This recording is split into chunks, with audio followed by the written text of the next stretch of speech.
Welcome to the Italian Wine Podcast. This episode is brought to you by Vinitaly International Wine and Spirits Exhibition. The 54th edition of Vinitaly was held from 10 to the 13th of April. If you missed it, don't worry. Go to vinitalyplus.com for on-demand recordings of all the sessions from the exhibition. And remember to save the date. The next edition of Vinitaly will be held from the 2nd to the 5th of April 2023.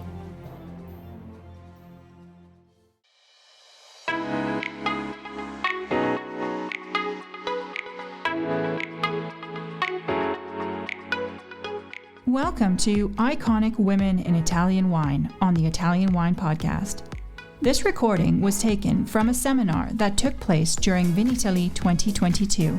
Listen in to this unprecedented, unique session that included 2 competing wine writers and 7 renowned wine producers, sharing a stage to tell their stories. This was a meeting of hearts, minds, and wines, a showcase of the communication skills of women who were able to pool their resources and put aside differences to come together for the greater good of the entire Italian wine sector. Okay, so now we know who's here, in case you didn't before. And you can see that we have 3 wines poured. This is our first group. So everybody please taste them now and think about who you think, which wine might belong to which producer. I am going to give you a little bit of a hint and tell you who's in each grouping. Well, actually, taste first, and then we'll get to that. Yeah, and we actually managed to deliver some small samples to Monica. So I don't know if while we're tasting, Monica, if you have any notes. Some very distinctive wines here, I would say. Right away, what I love about Italy, wines that really speak and say something to you out of the glass. Monica, any comments? Yes, absolutely. Thankfully, despite my terrible voice and the coughing, I do have a sense of smell and taste. So I'm very excited to taste these wines. Off the bat, we jump into the first sample, which is obviously a white wine. But I think you'll notice that it's kind of hard to tell exactly what grape this could be. There's a kind of a fullness. There's a lot of kind of a ripe apple, pear, a little bit of nuttiness. I was going to say, Monica, I think if this was truly blind and we were tasting in the dark or with black glasses, you wouldn't know if this is a white wine or a red wine.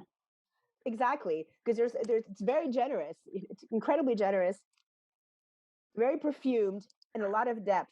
But I'm really struck by the kind of creaminess as well. And, also to talk about wine number 2, this to me, this beautiful juiciness, beautiful expression. And I actually think we're going to see this in all of these wines, just the wonderful complexity that we're going to find. Monica, I'll let you maybe move on to wine number 3. Yes, so wine number 3 is definitely, there is a bit of evolution there. But I mean, notice how those kind of earthy notes jump right at you. There's licorice, there's dark tar, there's kind of like a rusty nail. There's also a kind of almost a little bit of a balsamic note that kind of comes straight from the bouquet, with a little bit of almost like a dried violet or even a little bit of rosemary. Great mineral expression. Yeah, we're going to let them do some tasting notes too, but we're actually going to jump to the part where we have some audience participation, please. So I am going to give you a little bit of a hint here if you haven't already figured out. Our first group includes a wine from Elisabetta Foradori, also from Arianna Occhipinti, and also from Chiara Boschis. So who do you think our white wine belongs to? Raise your hand if you think, how am I doing this actually? Yes. Because I don't want to do too many votes. We're not going to take up too much time with this. So you have 3 choices, right? Okay, here we go. Okay, so just raise your hand once. Okay, that's how it works. You get to vote once. So if you think the first wine is Arianna's, please raise your hand. Nobody. Okay. If you think it's Chiara Boschis, raise your hand. Oh my God, this is good. These kids are good. Okay, hold on. Let me ask. Who thinks this wine is Elisabetta's? Okay, great. Easy peasy. All right, well, now we've made it really easy for you. So wine number 2, do we think it's Chiara's? Do we think it's Ariana's? Yeah, okay. And wine number 3, of course, is Chiara Boschis. Let me tell you what we have in glass number 1, the well, I'll read it as we like. 2015 Vigneti della Dolomiti, Nosiola Fontanasanta. And then wine number 2 from Occhipinti, 2019 Frappato Vigneti Contrada, BB. And finally, wine number 3, 2010 Barolo Cannubi. So I think 3 beautiful wines to start. We've had some tasting notes, but I think, as you said, we've got some younger, we have a young wine, the 2019, in between the 2015, going back to the 2010. So wonderful expressions and also some good evolutions to some of these wines. Thank you all. We're now going to talk a little bit. We had a question for this trio. Each of these producers, each of you, represent very specific and highly individual wine territories, Sicily, Trentino, Barolo. And one of the things that I see a lot and that we're seeing is more greater granularity in the wine industry as winemakers see a wonderful terroir and they want to highlight it and bottle it separately. So what are the pros and cons of this? Of course, as a wine lover, to get more information and more expression, this is exciting, but also as a wine lover to try and track down this very hard to find limited bottling is also difficult, and it means that the wine may not be part of a broader conversation. Can each of you talk a little bit about that while telling us about your wine and why you selected it? And maybe we'll just start at the far left with Ariana, if we may. Hello, everybody. Thank you for coming. And to be after 2 years, very strange for everybody. Today, we are putting Frappato. Frappato is the grape original from Vittoria, where I live, where I was born. No, where I grew up. I was born in Marsala, so in the west coast of Sicily. Frappato is part of our appellation, that is Cerasuolo di Vittoria. Usually was blended with Nero d'Avola. And when I started making wine, I was attracted from this grape, and we took hands, because maybe Frappato needed a person that was believing in this amazing grape, and maybe I needed a very important grape to grow as winemaker, to grow as vineyard. So thanks to the character of this grape, I learned to make wine. And after years that I vinified the Frappato, blending some different parcel, and also vinifying the Nero d'Avola, that's so as you know, is one of the most important grapes in Sicily, and I hope in the next future Nero d'Avola will get again the importance that this grape has.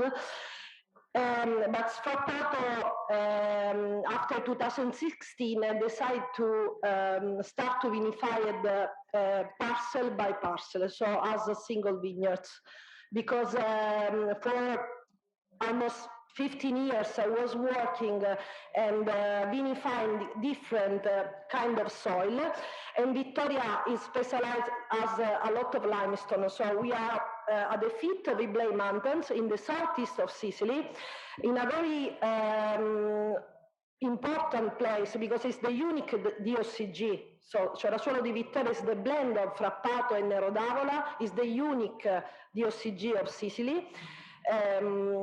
And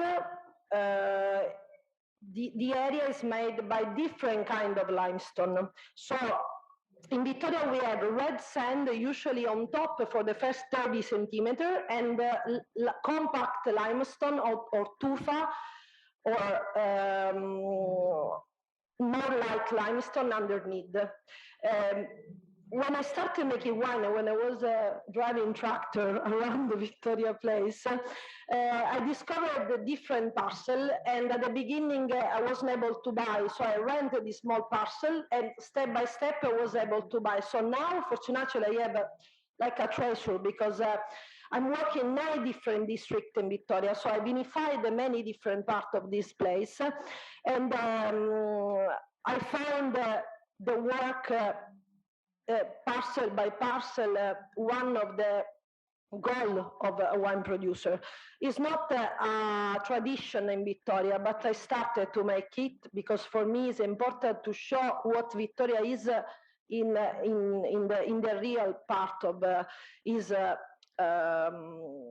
wine sense. So BB is the place where now I have the cellar, and this one is 19, and I have other two parcels, so PT, Contrada Pettineo, FL, Contrada Fossa di Lupo, and BB, Contrada Bombolieri. I decided to join with you Bombolieri because it's 100% limestone, as to show how Victoria is able to make so fresh wine, even we are in the north of Africa, we can say at the end, no? So the perfect deep south of Sicily. Fortunately in Victoria we have wine with low pH, high acidity, so I hope you join this freshness and elegance of the wine, and I invite you to discover the other parcel and contrada of Victoria and come to visit us soon.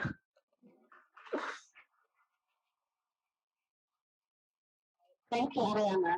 And maybe Elisabetta, if you would like to say a few words. I'm also very pleased to be here. Thank you very much for everybody. Are you still making wine? I'm still making wine, yes. You see a cow, but no, my son is making wine now, but because I went to see her, yeah, and your son said, no, my mom's only making cheese now. No wine, no more wine. Fermentation. Yeah, but you know it's more like cheese and wine, so this is good. It's much more difficult to make cheese than wine. So far I am now.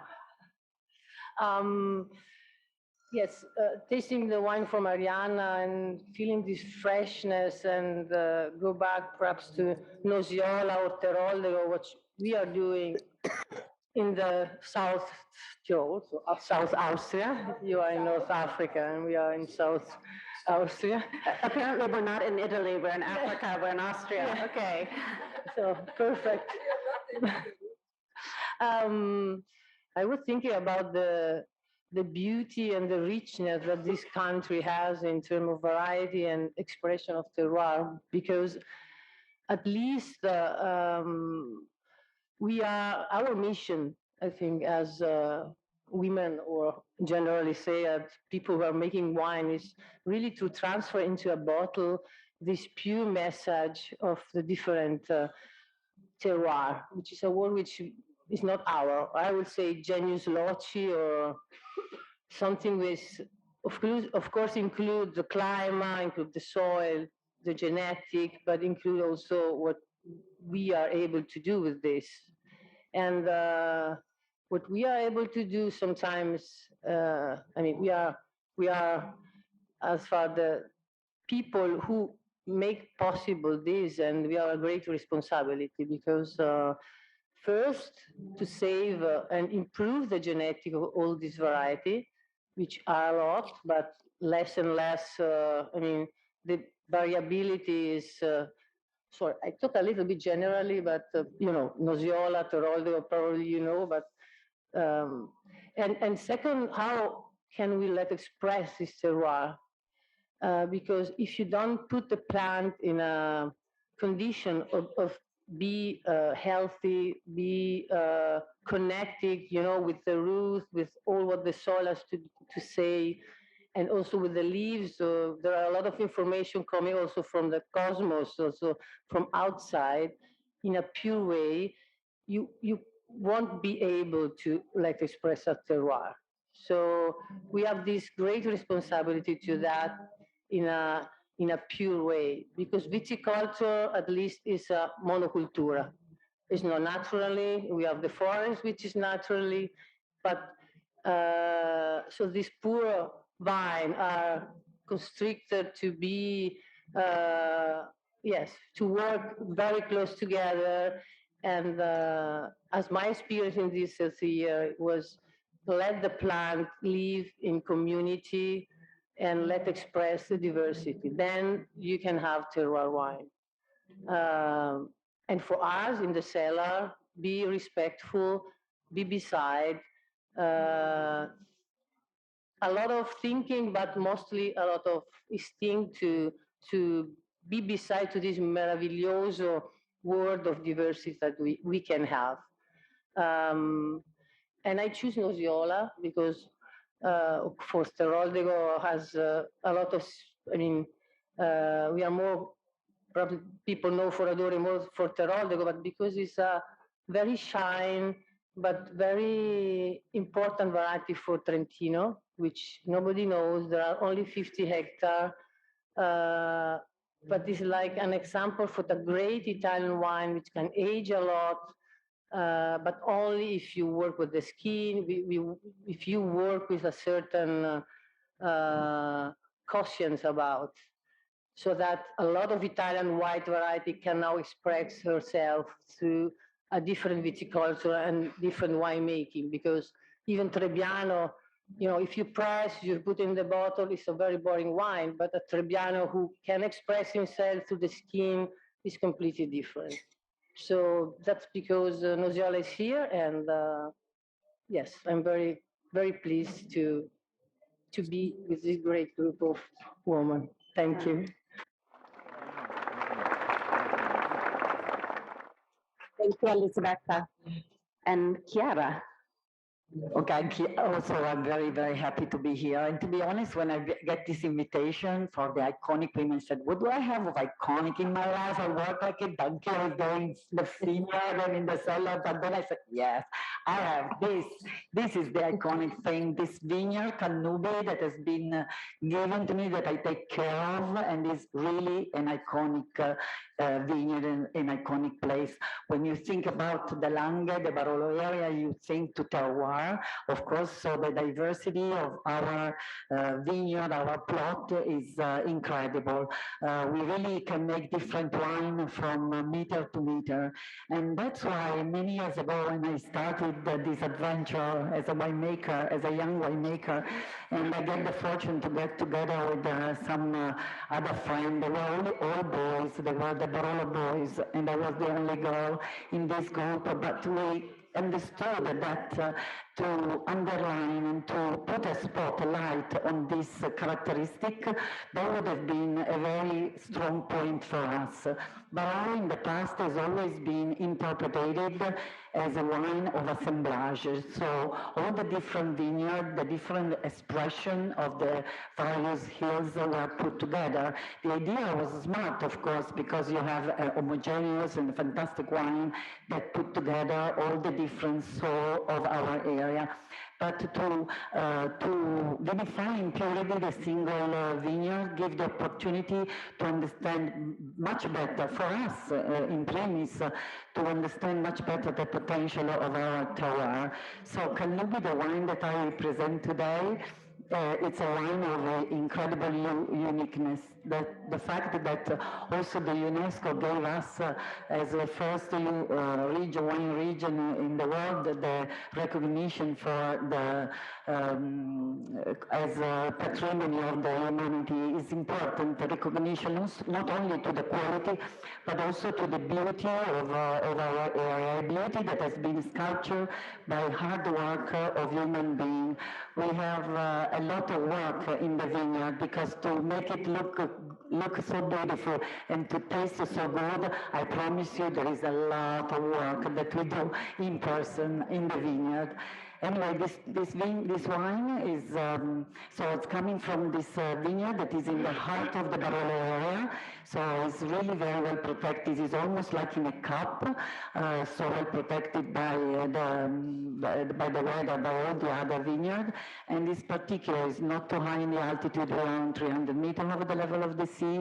We have this unique soil that is very rich in sand, so has a lot lot of drainage, so doesn't matter what, how is the weather, the condition, this vineyard perform always to his best. This vintage is 2010, that is important for me, so it shows the age, and sorry, the wine is not filtered, in fact you will find a little bit of sediment.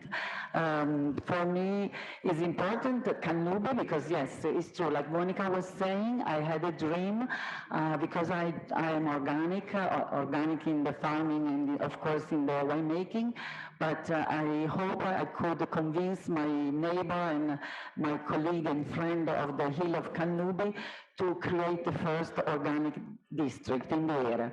At the beginning, everybody was saying, okay, this is the typical Mission Impossible, and could seem so, but to be honest, I tell you, now is really almost all done. So almost all the producers accepted to adopt the organic protocols for the Cannubi, which make me very, very happy and proud. The vintage 2010 is important for me because in this year, my brother Giorgio joined me. He has 3 wonderful daughters. They are all studying enology, of course, and they will be ready soon to take the torch and help in the cellar and in the vineyard. And there will be a new generation of women. So, thank you. Thank you, Chiara. All right, so that was our first group, but let me, I think all 3 of you talked a little bit about this idea of expression of granularity. But can we get back to this, in terms of, we looked at some very little known grape varieties, and even all 3 of these, with Nebbiolo being much better known, are native Italian varieties from very, sometimes smaller regions, lesser known.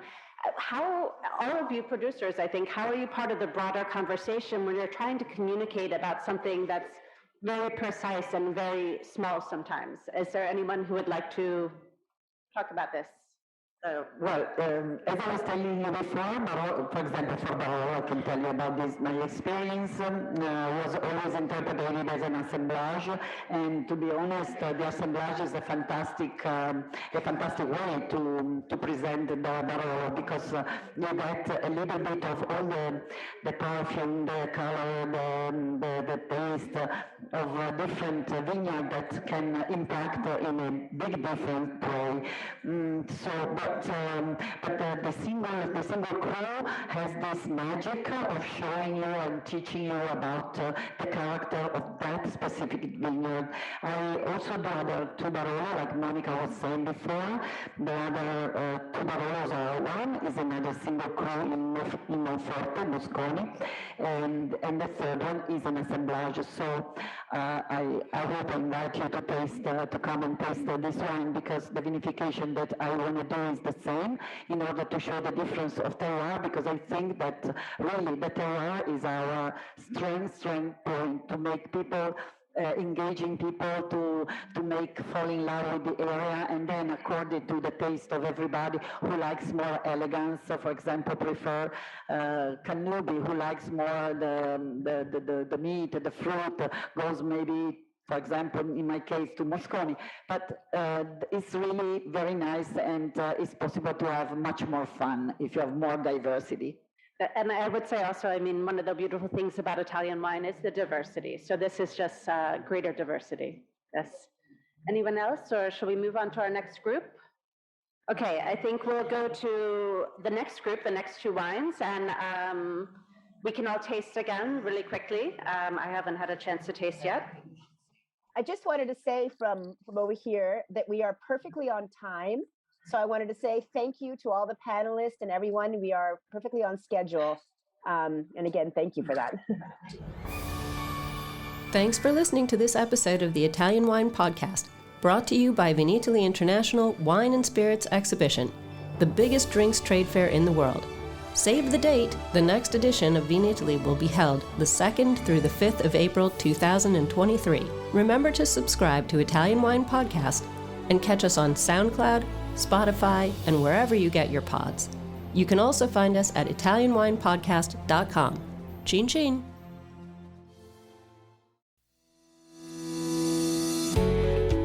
Hi guys, I'm Joy Livingston and I am the producer of the Italian Wine Podcast. Thank you for listening. We are the only wine podcast that has been doing a daily show since the pandemic began. This is a labor of love and we are committed to bringing you free content every day. Of course, this takes time and effort, not to mention the cost of equipment, production, and editing. We would be grateful for your donations, suggestions, requests, and ideas. For more information on how to get in touch, go to ItalianWinePodcast.com.